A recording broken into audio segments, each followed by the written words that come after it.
And we are back with another episode of the Hockey Princess podcast. I am your host, the Hockey Princess. We got Chris, the old guy here. Guys, it's a great week. It's a great day. I mean, yesterday was the best day, but today's a great day too because, and I never really thought I was going to be able to say this. I didn't know. Tuomo Ruutu is a Stanley Cup champion. It happened, guys. First of all, I was right in my bracket that we did at the beginning of the playoffs. And Tuomo Ruutu lifted the Stanley Cup last night with the Florida Panthers. It's a great day. It's also a great day because it is another team that Corey Perry joined and lost in the Stanley Cup Finals. That's also a great thing to celebrate. Lots of things to celebrate with the Stanley Cup Finals. Yeah.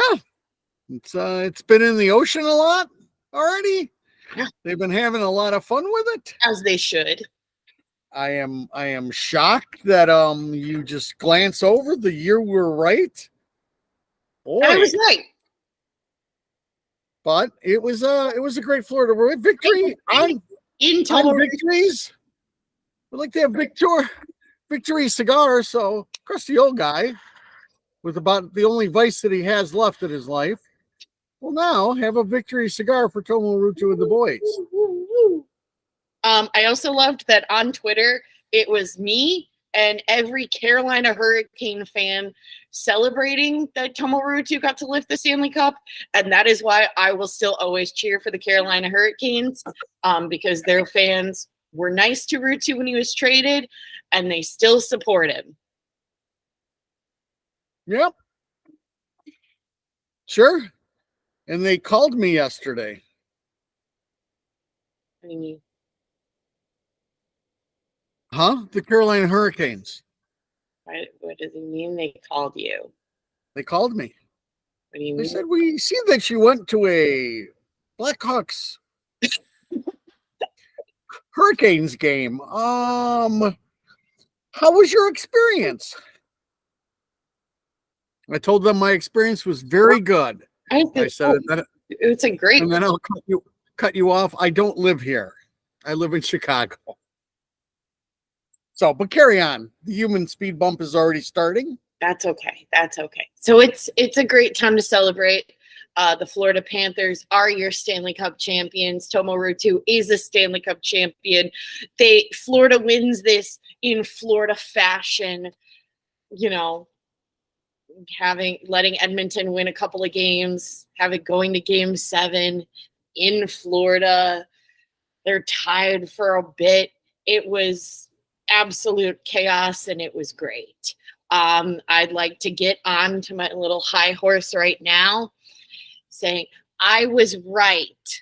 Not only that the Florida Panthers were going to win the Stanley Cup, but I was right in the sense of you cannot solely rely on your top six to play 20 plus minutes and expect them to not be gassed by the mid end of the third period. It's not going to work. You need depth up and down your lineup that is going to show up. That's how I know that the Florida Panthers were going to win. Because at the end of the day, Edmonton does not show up when it matters. Well, I've taken on the Edmonton part of the show just because it wouldn't be much of a show if the two of us were going, yay, Florida and F Edmonton. So, you know, I've got to take my part. So, again, I will take my part on Edmonton, stating that they almost pulled it off, number one, and their depth was not the problem. But almost. That seems to be the common theme. I mean, Canadian hockey teams in general, because Toronto's the same way. It's a big almost. The end of the day, Edmonton almost does a lot of things. Oh, the Stanley Cup winning Ruutu is coming out. Ruutu! Hold on, we'll let your fans. Ruutu? There's the Stanley Cup winning Ruutu. Yes. Yeah, she's a player. Yeah.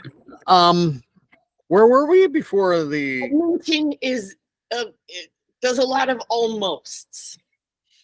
Yeah, no, they that was one heck of a comeback. If you are going to script things, this is what you would call the epitome of building somebody's hopes completely up just to rip out their heart and stomp it on the ground. Simply unbelievable theater and drama. Edmonton gave it one hell of a run at it. Darnell Nurse probably quieted some people after game 1 and game 2. McDavid tried. At the end of the day, they're just not enough. You know, Janmark with a unbelievable series. Janmark was incredible. Not really on the side of yay Edmonton, really ever since the end of January, when I had to watch them beat the Hawks and the Hawks couldn't score anything. I decided to have a little bit of a vendetta. But Janmark, holy cow, he's definitely my favorite Edmonton in this postseason that's shown up. Yeah. So for me, I believe Edmonton has figured things out. That's at year 9 of the rebuild. So I thought their coach did a great job. Maybe mismanaged the top dogs a little bit in that last 6 minutes, but you've got to take your chances when you can. If you've got the ozone draw, you've got to put them back out. So, I'm splitting hairs. I thought he did a great job. I thought Stuart Skinner was okay. He was definitely good enough. Florida just shut them down. And, perhaps, over the summer you can go over with your whiteboard and explain. But the way Edmonton played McDavid in that last game is they refused when they had the puck in the offensive zone. They were not sending that puck backwards for any form of pass to get into the zone when they were in the zone, unless they were positive nobody was around that defenseman. They were not going to give Connor McDavid any kind of counter chance off of a mistake. They said, listen, we might make 1 or 2 mistakes, but they played a safe, structured game to not give him a chance. It was beautiful. Sarsha Barkov with a great game against him. They did enough to win. Bob did enough to win. The Conn Smythe winner in my brain. One of their dogs, who definitely got some finger pointing from their coach because he got kicked off of the top power play unit. Brandon Montour played a hell of a game 7. Mm-hmm. A hell of a game 7. He was one of the players I thought was a difference maker.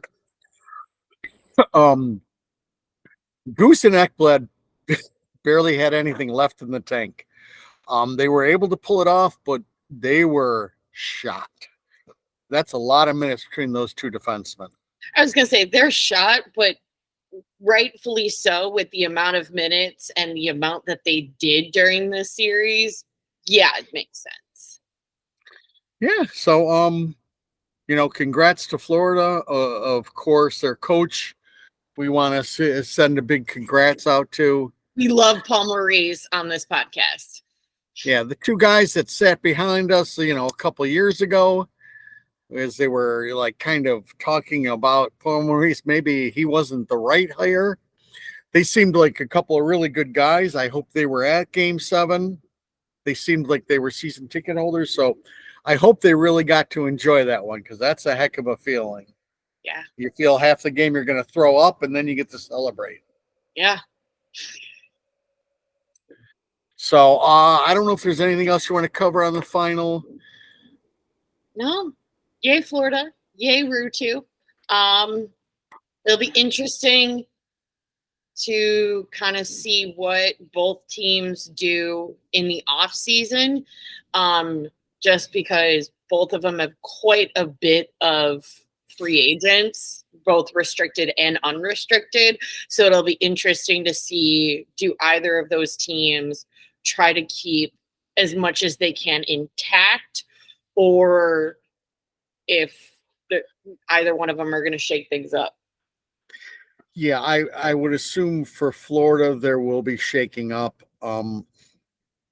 Unless Reinhardt decides he wants to take a good discount, I don't think they can pay him. Can we pay Sam Reinhart?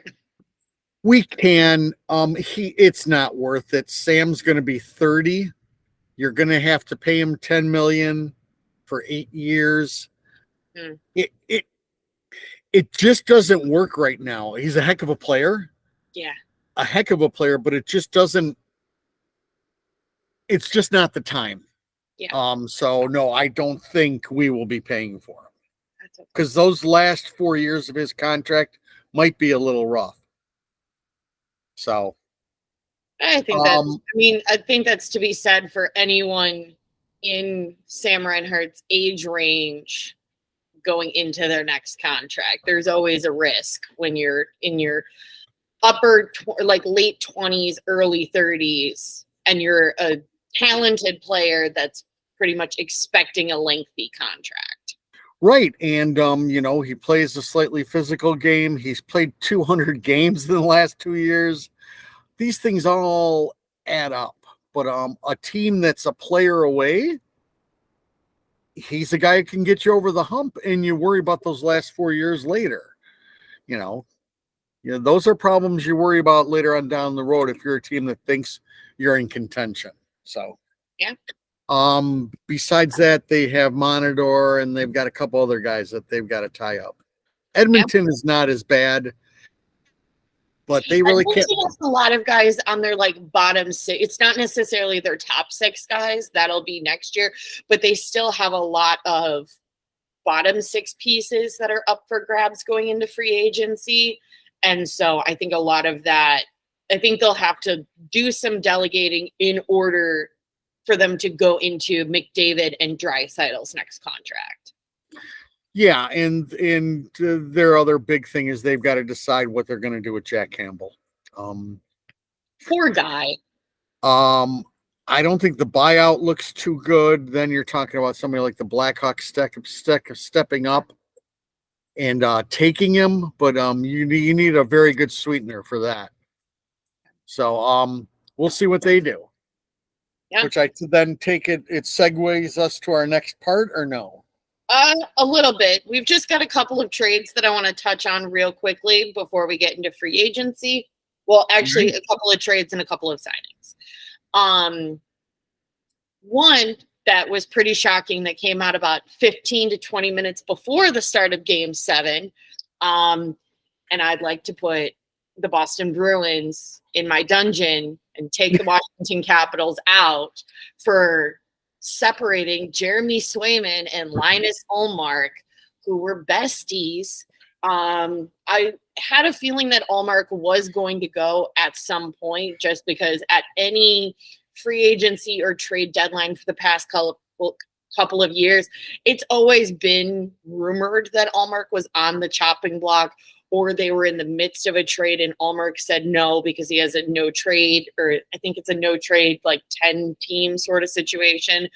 It's always been there, but they've never been able to actually finalize a trade for Linus Ullmark, which it still doesn't make sense to me why Boston would want to do this trade, but whatever. I'm not going to try to get into the inner workings of people in Boston.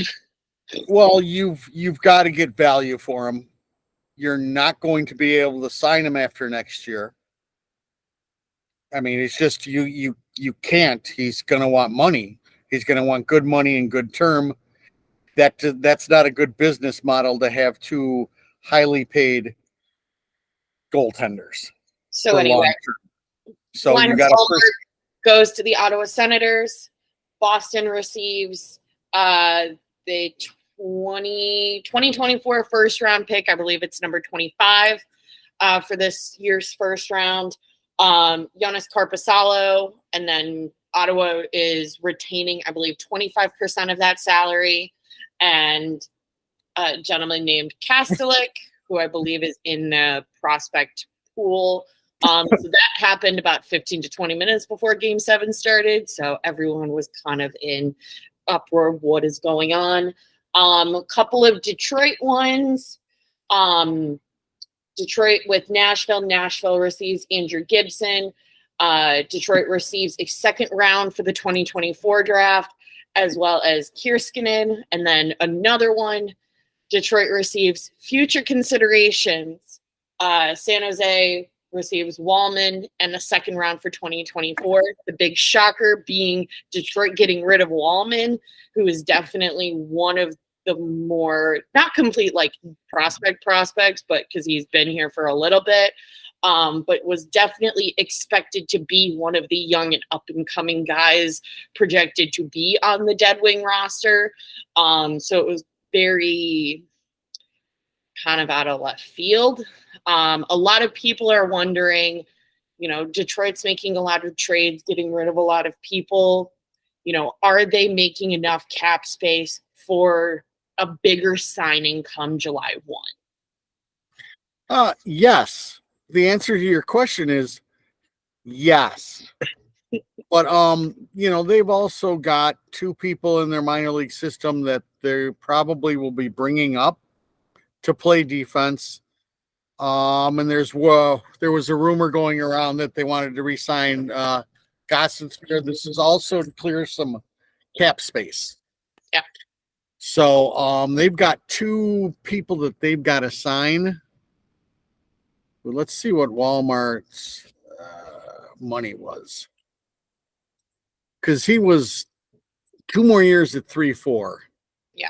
Which wasn't awful, wasn't great, but he was going to be squeezed out. But they have Lucas Raymond and Schneider that they have to sign. Yeah. So, and there's something else coming. Could that something else be your number 88? Because he is definitely, there's rumors all over the place because everyone's bored now that the finals are done, and that's going to be how it is for this week, especially going into the draft. And with all the time that we have before July 1, there's nothing else to speculate on. Where does Patrick Kane go? There's rumors and rumblings from every different corner that he's wanting to completely test free agency, that maybe the bridge got burned too quickly with New York. Maybe he's just honestly wanting to go back to Detroit. They're kind of just waiting to see if there's any other interest. We don't know. But certainly Detroit clearing up cap space, it's a possibility that it could be for Kane to get more. Could be. Maybe they take a run at Reinhardt. It's for something. I don't know exactly what 88 does. If he proved anything at the end of the season, it's that he's amazing. He can still put a team on his back at time. He's a finisher. He can win you hockey games. I don't know how. It's just what the kid does. He shows up when it matters the most. So is there a need for that? Heck yes. Yeah. Is there some risk involved? Heck yes. Yeah. So just like we've been talking the last 2 years with 88, we don't know what he wants. He's going to be able to dictate how he ends his career. However he wants to do that is okay. Yeah. He got my cheering once. I'll hope that he gets rammed into the boards when I see him again next year. And for me, I will cheer for him no matter what team, as long as he does not put on the ugly yellow Nashville Predators jersey. I will not stop cheering for him until he retires. But yeah, he's definitely a big piece, especially, out of Detroit's free agents, that it'll be interesting to see. Yeah, I can't imagine with free agency coming in less than a week that anybody that's not signed now signs. Why wouldn't you at least test the market and see what's out there? So, but speaking of signings, we had not a huge big signing earlier today, but a decently sized one. Casey Middlestat extends his time with the Colorado Avalanche for a little over $5.5 million. Yeah, that fills smart. a need. They gave up a good young defenseman with the hopes that they would sign Casey again. Casey basically kind of fit the bill as a number 2 center. Yeah. He can get the job done. So it's a great signing for Colorado. So makes complete sense. All right. Going into actually before we do our little free agency, we just have 2 quick little Chicago signings. Also, speaking of signings, we got the gut punch coming back to Chicago/Rockford. We'll probably spend quite a bit of time in Rockford unless Kyle does absolutely nothing during free agency. And we've got Brandon Baddock returning to Rockford. He'll be in Rockford exclusively. I'm a big fan of Baddock coming back to Rockford. He was definitely one of the more physical, kind of pesty instigators of Rockford, and he's also an AHL veteran. So I was a big fan of him being one of the people on the ice that stood up for the younger kids, and I'm all for that, especially since we'll have more younger kids coming in this upcoming 2024-2025 Rockford season, and was doing more digging. According to some of the Rockford people, he is just a great leader in the locker room. So I think it's just a great signing for Rockford. I believe it was just 1 more year, which makes sense. I think Rockford's going to, keep all of the veterans on a year basis in terms of contracts to just see how the prospects are going. Yeah, and you need veteran leadership. You need somebody to help with these kids. There'll be a lot more kids in this year, as we've talked about on shows before, and we'll talk about before the season starts. So, all good. Yeah. All right. Let's get into the meaty part of our discussion. We've been talking about free agents. Come July 1 is the first day of free agent silly season. Well, before we do that, yes, you should probably pump your next couple of shows. Explain why we won't. We've already talked enough draft. Oh yeah, guys, we've talked about the draft quite a bit. I think we've been talking about Artyom Levshinov for a good 4 to 6 weeks or so. So we're not going to talk about the draft as much right now for this specific episode. Going into next week, we'll still have a regular episode on Thursday.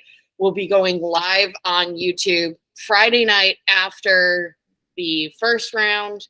We'll also have another bonus episode that will probably go out Sunday, kind of recapping the entire draft. So there's 2.5 to 3 episodes that are about to be solely about the draft. So we're just taking a pause on it, and going to talk about free agency for a little bit, especially because it's such a quick turnaround from the draft to free agency. And there's a lot of things of free agency that we really haven't talked about, really haven't explained. So now's a great time to do it. So basically, you don't need to do that much about the draft. You don't need to read up on it. We will walk you through everything. Yeah. On our 2 episodes. So everything that have no life about all those new players, you'll get from the Hockey Princess. Yeah. Okay. All right. Free agency. Krusty, most important question going into free agency.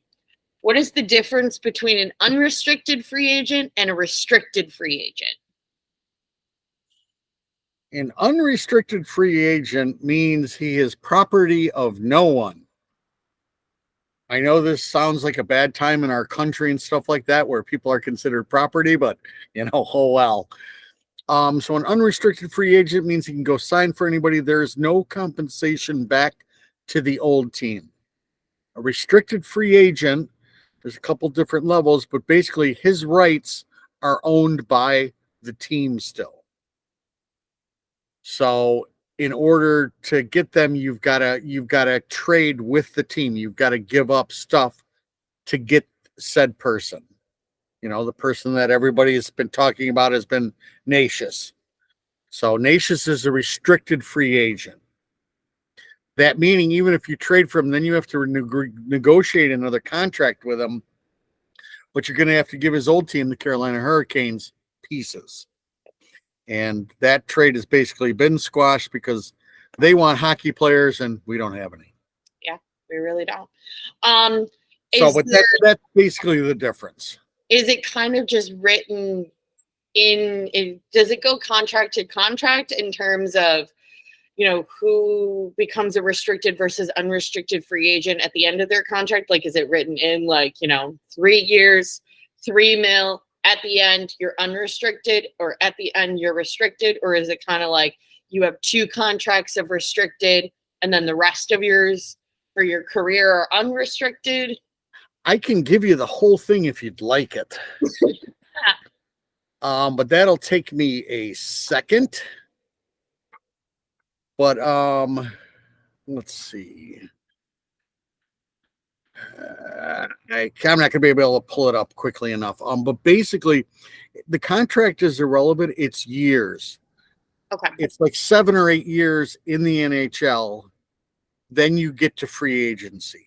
Okay. The RFA goes from a regular RFA with no rights to, by year 4, then you have arbitration rights, where if you and a team can't agree to a contract, you go to an arbitrator, like happened with Philip Kurashev this year. Poor kid had to go to divorce counseling with Kyle Davidson because he really didn't want to pay him a ton of money. Yeah, which made no sense, but whatever. But basically, that's where there it goes. It's in the collective bargaining agreement how long they have to go before they reach the promised land of unrestricted free agency. So usually you won't see a player until they're like 28. Yeah. So some are a little bit younger, but not many. Yeah. Well, let's get into some free agents. Will they re-sign? Will they go someplace else? Where do we think that they're going? First and foremost, do we think Steven Stamkos is staying in Tampa? There's been a lot of drama. For those who were not around when the beginning bit of the drama started, beginning of the season, somebody asked Stamkos about contract. It was the beginning of this season, right? Yeah. He was asked about contract extension and basically said, I haven't heard anything, which a bunch of sirens went off for a bunch of hockey people, because what do you mean your captain hasn't heard anything? That's weird. That is weird, but again, 2 things. Number one, Steven Stamkos is 34 years old. Steven Stamkos showed this year he can still play. Steven Stamkos has already done this dance once with Tampa Bay, where they went through all of this. He went in as he claimed his UFA and still signed with Tampa. So, I don't know exactly. Again, he's no different than Patty Kane. What do you want to? Do you just want to finish your time out there for less money? I don't know if it's gotten to a point where you feel disrespected. You shouldn't. They've paid you a good amount of money. They've treated you well. And At the end of the day, it's how you move forward as Tampa Bay without completely collapsing like the Hawks did. So you've got to try to find ways not to let that happen. So what happens with him? I got to figure he goes back to Tampa. I mean, you're set there. It's nice there. You know where everything's at. You're still going to get good money. Yeah. You won't get great money. I can't imagine he takes a massive payday to go play in, like, say, Utah. But I don't know. If you're 34 and you can get 6 years, do you think about it? I mean, you got to at least entertain the idea. Sure you do. I mean, like for us, we sit there and think, well, what do you need? You've already made 100 million. Well, he's got a chance to make another 50 million. Why wouldn't you? Right. I get where the players are coming from. He's got his cups. I just think at the end of the day, he'd rather go back to Tampa. So I think he'll test free agency and then end up in Tampa again. Yeah, unless Tampa signs somebody else, but I just don't see that happening. Yep. So. Our next one, and there's still been on and off rumors of Chicago getting involved with this because Chicago writers haven't had anything to talk about since April, is Jake Gensel. Where Yes. does he go? What happens? Who knows? He's an interesting one. Jake's 29. So you've got the other two big ones are him and Reinhardt. Yep. Reinhardt is going to get huge money. Yeah. Gensel will be a little bit down below that. As far as the rumors he's coming here, that's not going to happen. He's not the guy, guys. He's not the guy. No, it's just, again, he's 29, but still, most of these players, what they want is they want the highest dollar figure. So what that means is, say I'm going to give Jake Gensel 3 years at 10 million. If he can get 5 years at 9 million, he's taking that because it's a ton more guaranteed money. Yeah. It's $1 million less, but he's got 2 extra years on that. He's going to want his home run contract of at least 6 years. So again, he needs to decide, where do I want to go? You're Do you looking think at, there's a world that he goes back to Pittsburgh? I don't know how badly that was burned. I feel like it was burned worse, like Crosby versus Dubas, than Pittsburgh and Gensel. Like, right. all I heard in the media was just Crosby being the most angry about the entire thing. Right, because Crosby is no different than, you saw the way Jonathan Taves handled everything. Yeah. You don't want to see talent leaving. No. It doesn't compute. You're not the general manager. It doesn't compute. You're playing hockey. You want to see all these good players. Now, could he sign again with Pittsburgh? Yeah, I wouldn't put it past it. And then you will have gotten another really good player. Yeah. In the trade that you made, who's locked up for Bunting's locked up for another 3 years. So yeah, Jake could go there. Jake could go to Utah. Jake could go to Detroit. I feel like Utah's an option for quite literally most of the top free agent picks. Yeah, that's the sexy thing that everybody is talking about, is what's Utah going to do? You're in a new market. You got to make some splashes. You got to create a buzz. So you look at your Reinhardts, you look at your Gensels. They've already got a decent young core. Mm-hmm. So, yeah, I wouldn't be shocked if Gensel went back to Pittsburgh. He knows what he's getting involved in. That old team is going to try one more time to make a cup. And as I've said with everything, I don't put anything past Sid.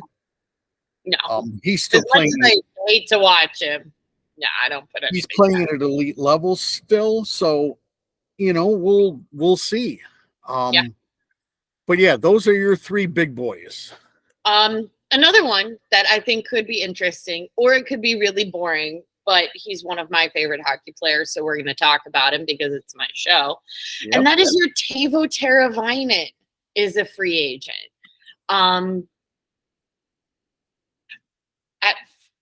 At a glance, you think, sure, Carolina's going to lock it up, but they haven't yet.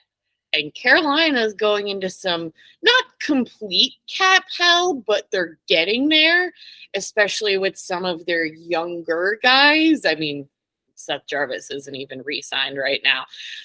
So it's still, I don't think it's 100% guarantee. I think it'll be interesting because I really don't think, with the exception of, Edmonton, Florida, and maybe a couple of teams that went really deep into the postseason, there is not a team that could not use Teuvo Teravainen on their roster.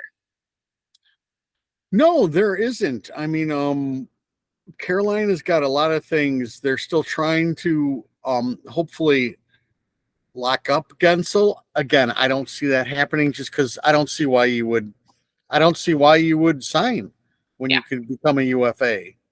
Yeah. So they're not in complete cap hell. And I think it's interesting for Teuvo because I think this is Teuvo's first crack at being a UFA. To my understanding, it was the trade and then maybe a re-signing when he was an RFA in Carolina, but this is his first time. So maybe he just wants to test the waters with his first time being a UFA and see what he can get.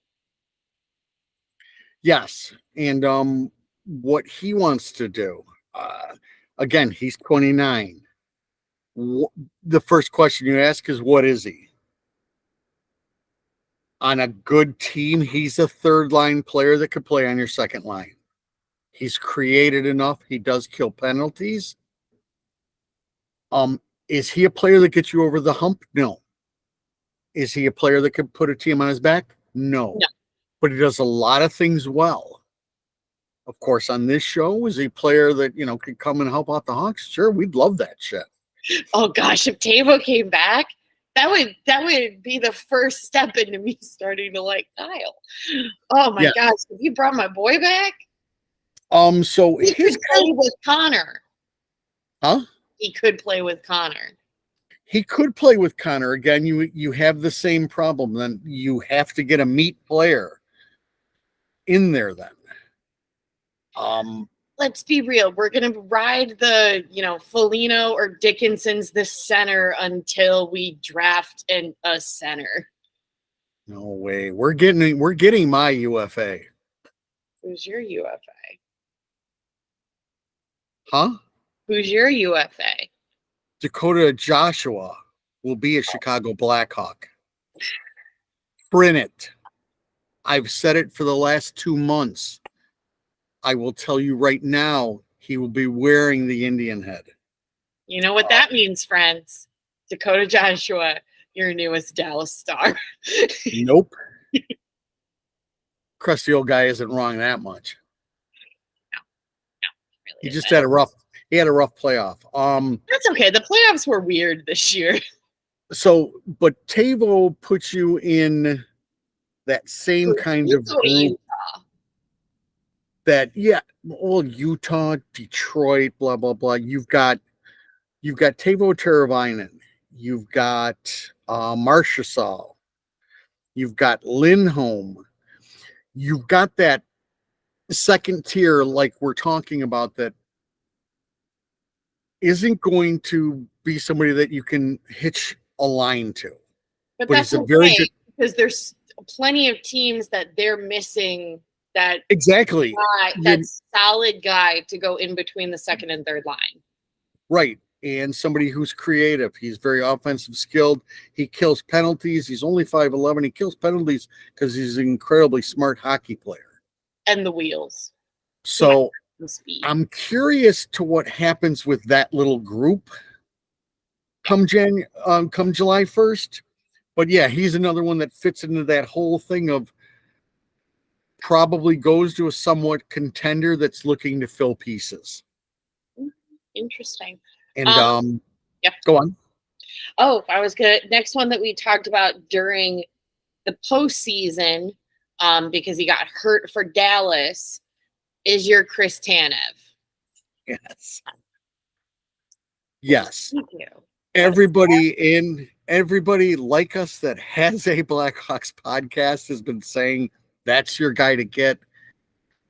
You're a 34-year-old. He wouldn't be a bad guy to get. If I woke up tomorrow, saw some weird trade, I wouldn't hate it. I don't think it's a necessary need for the team, but we've certainly traded for worse. And it's not bad. No, you basically sign Cora's babysitter. Yeah. It would work out well. I just don't know if you're 34 years old and don't have a cup, that this is the place you come to. Which speaking of babysitter, because I'm going to jump to a rumbling really quick about Cora's babysitter, maybe being on the chopping block, because there's a lot of rumors coming out about Winnipeg right now. With one of my favorite non-Chicago Blackhawk prospects, Rucker McGroarty. It surprised a lot of people when he decided he was going back to Michigan for another season. Now it's come out that, they asked him to play, or like they gave him an offer, but they couldn't guarantee anything because they were focused on the playoff run, which makes sense. But now McGroarty's kind of wanting out. Winnipeg is looking to trade him. There's there's a rumor, because Chicago's got to get involved in every trade rumor this entire summer. Same with last summer, same with next summer, that there could be, and I don't hate this trade, McGroarty and Ehlers for the 18th pick, Lucas Reichel and Connor Murphy.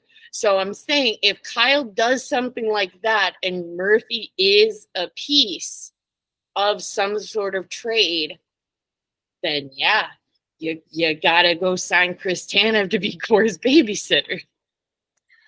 Yes. And also I'm not completely against that trade.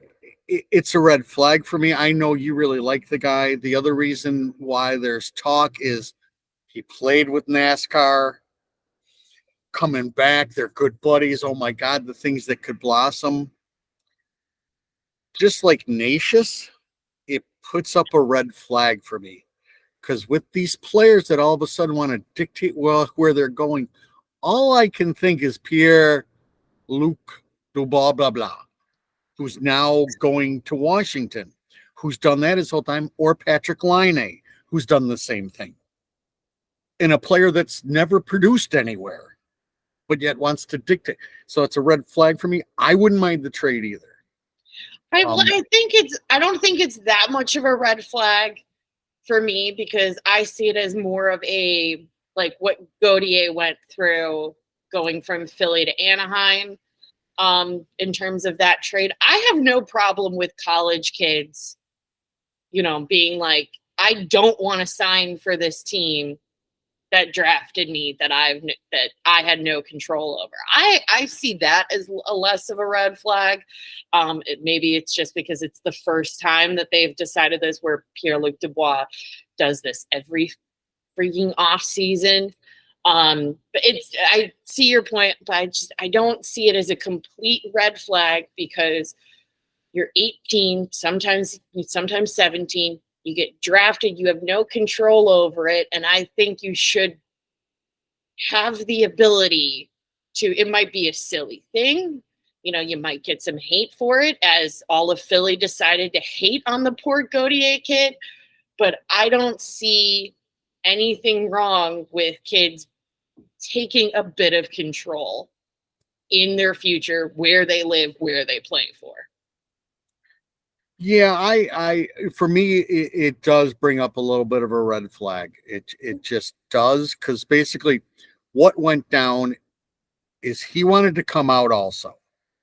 Yeah. He wanted to start his contract the same way NASCAR did and get his games in. And Winnipeg's like, listen, we're thinking Stanley Cup.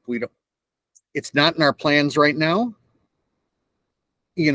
Wait till next year. No big deal. And then he threw a slight fit, and hey, he's still a heck of a hockey player. I would not mind it. But it just, in the back of my mind, it always makes me go, that's all. Well, I think also there's Ehlers, who's the other piece, who's a UFA after next year. Yeah. So, and we've talked enough about Lucas on this show. I keep on trying to spin good Lucas, but everybody should know on this show my feelings of the player. That's a throw-in. I don't have any problem losing him. I think at this point, I just expect it. Because as I've been saying for the entire year, he is this year's version of Kirby Dach, where he is the media and the city's whipping boy for the Chicago Blackhawks. And if I would hate to see him go, because I do think, I always have it in the back of my brain, maybe he's just one of those that takes a while, and then you're watching him later down the line, like Gustav Forsling, and you're just like, but I just rushed it too much. He could be an actual Kirby Dach where he just gets hurt next season, whatever team he plays for. But that's always in the back of my head, where it's like, But what if, just because there's been quite a few players from the past where the Blackhawks, where they did get rid of him too quick and then they flourished. So I would hate to see him go in that sense, because I do think that he was rushed. I think he's just, timing has not been his friend, but at this point I just expect it. And I kind of hope he gets out of Chicago for this, just for the sake of, Chicago has not been kind to Lucas Reichel. Yeah, but I think the trade then comes down to, with Ellers being able to sign with anybody after next year, are you willing to give up Charlie Haig and Lucas Reichel for McGurty? That's the trade, really. I don't know, but I'm still going to not hate it, because the thought of Rutger McGroarty coming to be a Chicago Blackhawk, it has nothing to do with him being like the whole fluff of, him being NASCAR's teammate, sure. But he is just a pest. Just watching him in World Juniors, I'm just like, yeah, sure, he could be a Blackhawk.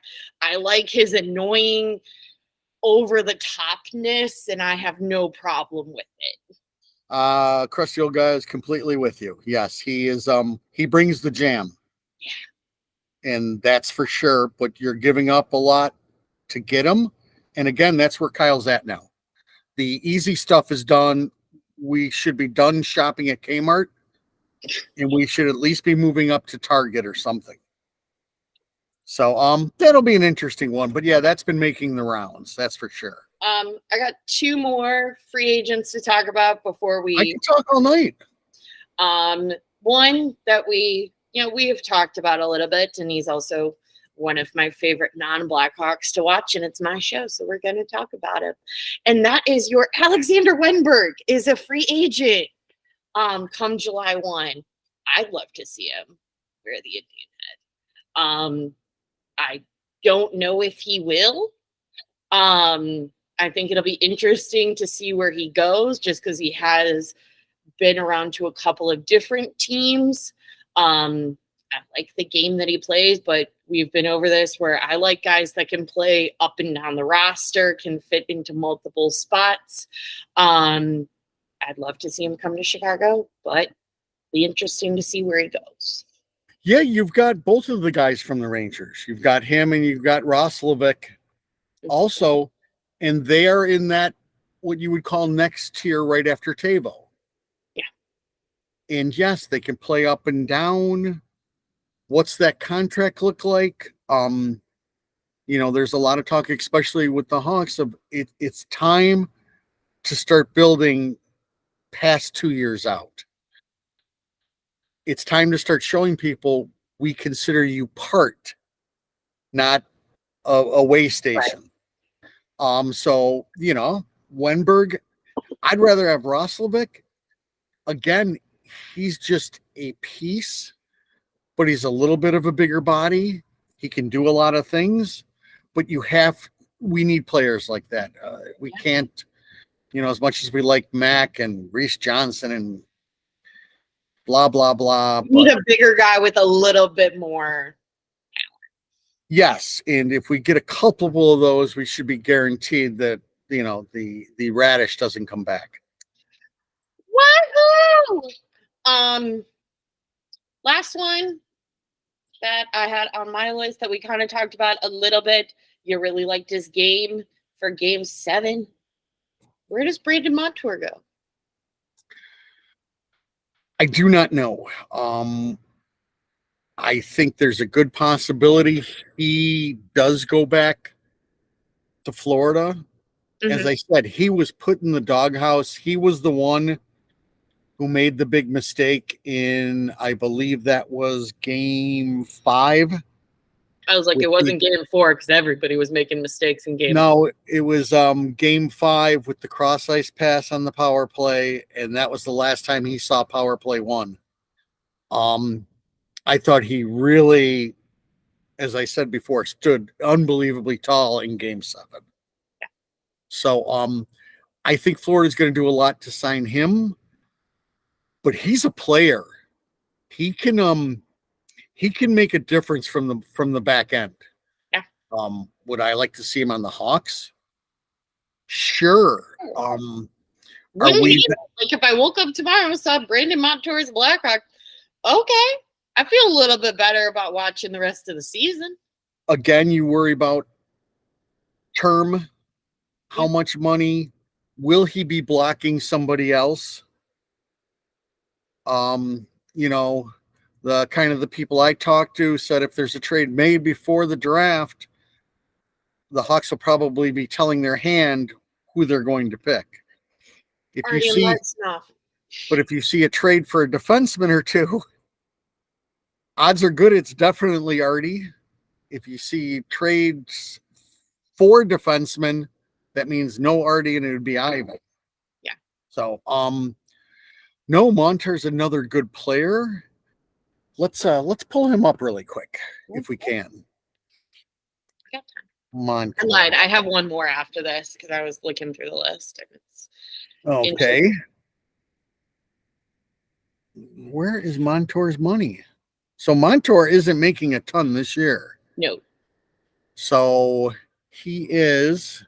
Let's go to teams. Let's go to Carolina. It's Florida. Yeah, it's Florida. Oh my god! Wow. Crusty old guy is struggling a tiny bit, but only a tiny bit. It's okay. You were in Ohio. That does that to people. So Montour is 30. Again, he will be looking for term at least 6 years. Do you want to go 6 years with him for $5 million? I don't know. He's a point producer.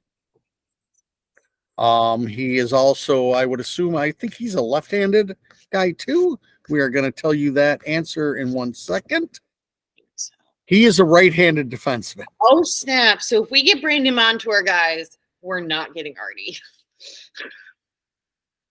That's right. And the thing is you won't know if you're getting Montour until after the draft. So, I don't see him coming here. I see him, as I said, 6 years at $5 million going somewhere. I'm unsure if it fits here. I mean, I don't think it fits, but I wouldn't hate it. No.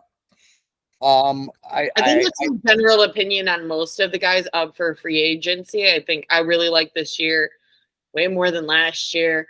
And it's just a lot of, I don't know, but like, it's not going to make me mad because it's not Corey Perry. Well, I can guarantee it won't be Corey Perry. There's still some other right-handed defensemen that you can get in free agency to kind of hold you over. You've got a Tyson Berry also. Zaitsev is going to be huge money. You mean Zadorov? Zaitsev's going to the KHL. Huh? He is not. Oh, right. Zadorov. Yes, he means Zadorov. My bad. All those guys start to sound the same. It's fine.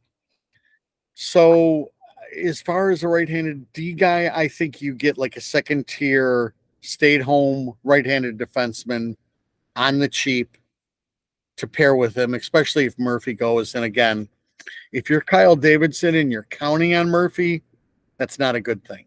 No. That's for sure. So one more before we wrap up. Wrap up? Yeah. I'm just getting started. Oh my goodness. No, we've been at this for an hour. Okay. Heading to Toronto, your Ilya Samsonov becomes a free agent. Go at think Samsonov's their guy again? Are they looking elsewhere? For who? For Toronto? Yeah. Does he try to re-sign with Toronto? Does he go somewhere else? If Toronto lets him go, what are they thinking? What are they planning? Well, I think Toronto, it's Wall's job. It'll be his net. I think they've already made that decision. So do you re-sign Samsonov to backup, or do you pull up a guy from the Marlies? I think you would go out and find another goaltender, somebody with a little bit more time. Just because it's the same story with Toronto. You need like a cleansing after every playoff year. You need a cleansing. Well, they're going to get the cleansing when we find out that Mitch Marner was traded to the Utah Hockey Club night one of the draft. That is not going to happen. No, the actual rumor is he wants to go to Vegas, but he's going to control where he goes. Everything that I'm hearing is he's not leaving. So you do what you want with that, is what he's telling Toronto, basically. But I'm not going anywhere. I've got a full no movement clause. If he wants to go to Vegas, if he wants to play in Vegas, he could tell him that. And then it's just one team. Vegas knows that you're not getting the return. Yeah. He's a really good hockey player. Yeah. Again, as you find out through the playoffs, and your younger listeners will figure this out, everybody, there's a pecking order of blame.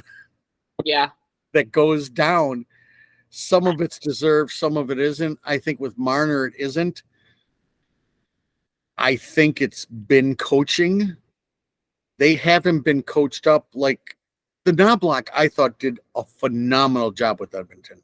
He finally got the Oilers as a unit to play playoff hockey, which I think it'll be interesting to see Toronto. I have a little bit more faith reading more and hearing more about Toronto's new head coach.